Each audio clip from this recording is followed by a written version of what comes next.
High to all. இதுவும் வந்து பார்த்தீங்கன்னா, ரொம்ப ரொம்ப ரொம்ப பக்கம். எல்லாத்துக்கும் வந்து இந்த இடம் வந்து தெரிஞ்சிருக்கும். Taramani title park. ஸோ இந்த இடத்துல வந்து பார்த்தீங்கன்னா, இப்படி ஒரு சம்பவம் நடந்திருக்கு. அவங்களோட ஃபோட்டோஸ் அதெல்லாம் வந்து இன்னும் வெளிவரல. ஒரு சில பேர் வந்து இந்த கதை கேட்டிருப்பீங்களா? இல்லையான்னு தெரில. ஒரு ஃபேமிலி வந்து பீகார் ஃபேமிலி வந்து நம்ம சென்னைக்கு வராங்க. அவங்க வந்து ஒரு வேலை தேடி வராங்க. பார்த்தீங்கன்னா, ஹஸ்பண்ட், ஒய்ஃபு, ஒரு குழந்தை. ஸோ வேலை தேடி வராங்க. அவங்களுக்கு வந்து பார்த்தீங்கன்னா, ஒரு செக்யூரிட்டி வேலை கிடைக்குது. ஒரு ஐடி ஆஃபீஸில் ஒரு செக்யூரிட்டி வேலை கிடைக்குது. ஸோ அவர் வந்து பார்த்திங்கன்னா, இங்கே தான் வந்து பார்த்திங்கன்னா, அந்த தரமணியில் வந்து தங்கியிருக்கிறார். தரமணியில் வந்து தங்கியிருக்கிறாரு. அவங்களோட ஒய்ஃபு, அவங்களோட குழந்தை இதெல்லாம்.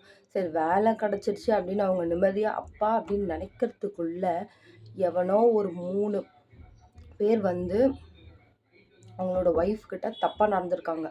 இவரும் போயிட்டு அடிக்கிறாங்க. இல்லை வந்து பார்த்திங்கன்னா, அந்த 3 பேருன்றதுனால 3 பேர் அந்த ஒருத்தரை பயங்கரமாக அடித்து அந்த பொண்ணை என்ன பண்ணணுமோ அதெல்லாம் பண்ணி கொண்டு போட்டுடுறாங்க. ஹஸ்பண்டும் இறந்துட்டாங்க, ஒய்ஃபும் இறந்துட்டாங்க. குழந்தை மட்டும் என்ன பண்ண போகுது அப்படின்னு சொல்லி குழந்தையும் சேர்த்து கொண்டு இருக்காங்க. கொன்று ஒரு சாக்கு மூட்டையில் கட்டி அங்கங்கே ஒரு ஒரு ஏரி இருக்கும். பெருங்குடி கிட்ட வந்து பார்த்திங்கன்னா ஒரு ஏரி மாதிரி இருக்கும். அங்கே ஒரு மூட்டை, அப்புறம் ஒரு இடத்துல ஒரு மூட்டை வந்து வச்சுருக்காங்க. இது கேட்குறதுக்கு அப்படியே எப்படி உங்களுக்குலாம் இப்படி செய்கிறதுக்கு மனசு வருது? ஒரு மனுஷன் ஜென்மமாக இருந்தால் அதெல்லாம் நீங்கள் செய்ய மாட்டீங்க. எப்படிடா உங்களுக்குலாம் இப்படி செய்ய மனசு வருது? ஆனால் ஒரு சில பேர் வந்து என்ன சொன்னாங்கன்னு வந்து பார்த்தீங்கன்னா, இவங்கள வந்து பார்த்தீங்கன்னா, அந்த பொண்ணை வந்து அப்படி நாசம் பண்ணதும் பீகார்காரங்க தான் அப்படின்ற மாதிரி சொன்னாங்க. இந்த இந்த ஃபேமிலி வந்து பீகார் தான்.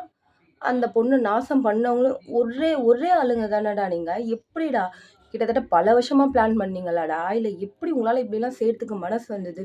இப்போ சென்னைக்காரங்க இப்போ வந்து ஒரு பக்கத்து வீட்ல நம்ம வந்து இருக்கோம் அப்படின்ற பட்சத்துல, நம்ம ஒருத்தர் எவ்வளோ ஹெல்ப்பா இருப்போம். ஆனா ஒரே ஊர்க்காரங்க இவ்ளோ கேவலமா நடந்துக்கிறது, இது வந்து இப்போ இவனுங்க நெனச்ச மாரி தெரியல. எப்போத்துலேருந்தோ பிளான் பண்ணியிருப்பானுங்க போல இருக்கு. ஸோ அந்த குழந்தை வரையும் ஈவ இறக்கம் இல்லாம கொன்னு போட்டுருக்காங்க. ஏன்னா ஒருத்தரோட பேர் அவனுங்களோட பேர்லாம் நான் சொல்லவே விரும்பல.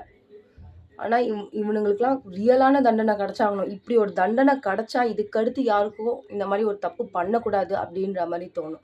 ஆனா எப்படிதான் இப்படிலாம் பண்றதுக்கு அவனுங்களுக்கு முதல்ல மனசு வருதோ, மிருகத்தோட கூட கம்பேர் பண்ண முடியாது. அப்படி ஒருத்தருங்க அந்த 3 பேரும். பார்த்துட்டு இருக்க நீங்களும், பேசிட்டு இருக்க நானும் ஒரே விஷயத்த தான் எப்பயுமே நினைப்போம். இந்த மாரி சம்பவம் இதுக்கு அடுத்து நடக்காம இருக்கணும் அப்படின்றது தான். மறுபடியும் வேறொரு வீடியோல நம்ம சந்திப்போம்.